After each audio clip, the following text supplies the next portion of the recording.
Welcome to the Retail Reality Show.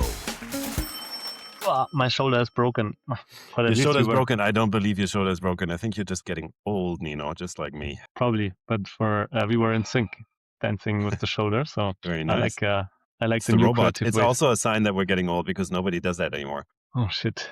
I don't want to get old. More workout. Anyway, it's retail reality shorts today because there's some breaking news in the world of retail, which we discovered yesterday. ChatGPT drops agentic commerce checkout. I think that's the breaking news. Well, I think it's pretty big news, right? Given they have just announced it. I mean, in the age of AI or agentic AI or ChatGPT platforms, this is probably a very fast development within the fast development. Yeah, I think it's even bigger than just the news itself. If we look at the string of failures they had in the recent months, there is quite a lot going on with them.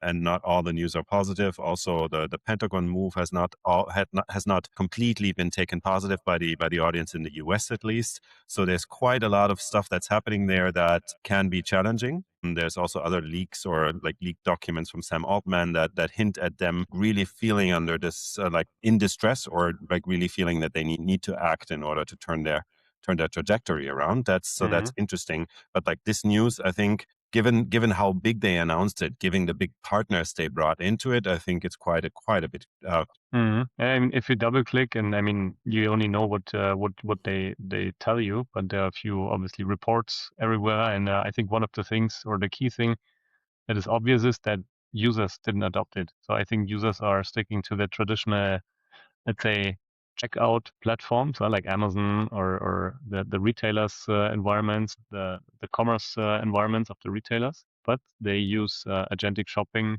and those platforms for research. I think that's actually good that they listen and observe user behavior and not forcing them. And the consequence, as I understand it, is that this will stay. So companies still have to and can integrate their product information, their product catalogs. So GEO, AEO will be still relevant, but the actual checkout moves into retailer apps which they can build, right? I think that's what they're announcing right now. Let's see what's happening in the next week. It's also, I see a chance that it's going to quietly go away because even that you have to maintain and it's not as simple as it looks like.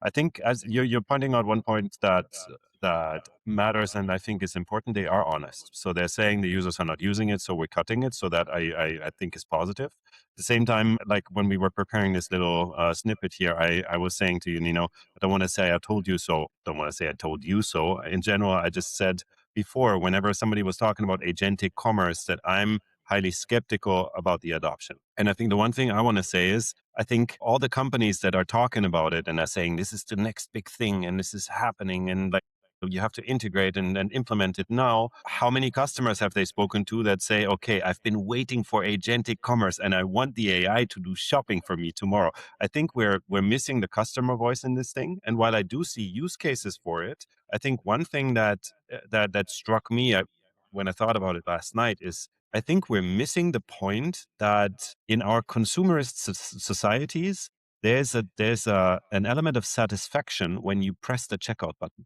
So many of the purchases that we do and that now are being researched, if I buy a laptop, the moment I press checkout, it gives me a bit of dopamine. There's like an element, there's a moment of satisfaction when you buy. And that counts even more when you buy fashion. That counts even more when you buy a perfume. And I think we're missing that in this whole chain because yes, it's super practical if my toilet paper is empty and I can just shout, hey, ChatGPT, buy me some toilet paper. That might be a use case. On the other hand, even that use case, I'm not completely convinced about because like Amazon tried this with the dash button like 10 years ago. And that one also quietly went away because on these tiny purchases, people don't always see the necessity of ordering it online. So I remain skeptical, although of course I see the use cases and I'm not completely ignorant. What do you think, Nino? I think that's an interesting thought there. So this satisfaction element, and this has probably to do with a very basic rudimentary Maslow trait that you want to treat yourself if you have done something good or you earn a additional salary or whatever. And then you do the research and you can do it in a conversational style, but you can also go to the retailer's website directly. And I can also go down that route, I told you so. So I think, and I'm quite bold also on agentic commerce experiences on retailers' websites. And you can already see that with, for example, David Yurman. They all start going beyond traditional customer service use cases where you just try to deflect. And I mean, for luxury and David Yurman, it's anyway different because they are luxury. But if you see the maturity curve, they all start with customer service and try to deflect, but then they move on.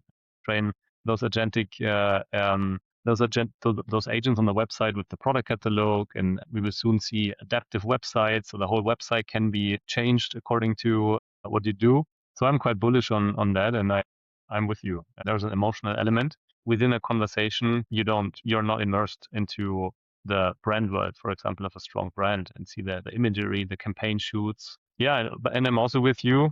At least they're honest, and they value and appreciate user feedback, and that's why probably they have taken that measure. And retailers still have to integrate, because AEO is a thing. And talking to many retailers out there and agencies, that's probably now the next big business for many. So with that, we're going to close this for now, because it's just to give you guys the news and to invite you to a discussion. Let's hear what you have to say about it. What you feel is going to happen. I mean, the UXP, the Universal Commerce Protocol that Google announced, the Agentic Commerce Protocol.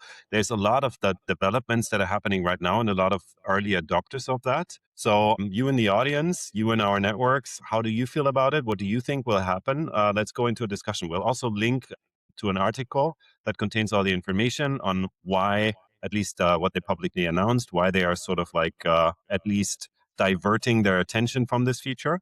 So let's make this into a discussion and let us know what you think. And what I'm also very interested in is the role of Google. And because I'm also, as bullish as I am for agentic commerce on a website, I'm also very bullish on the role of Google, because Google is in the shopping space for a long time with Google Shopping, and they're in the ad space, and now they're in the agentic space. So I think that position moves them in a very interesting position. But tell us what you think, and have a great weekend, everyone.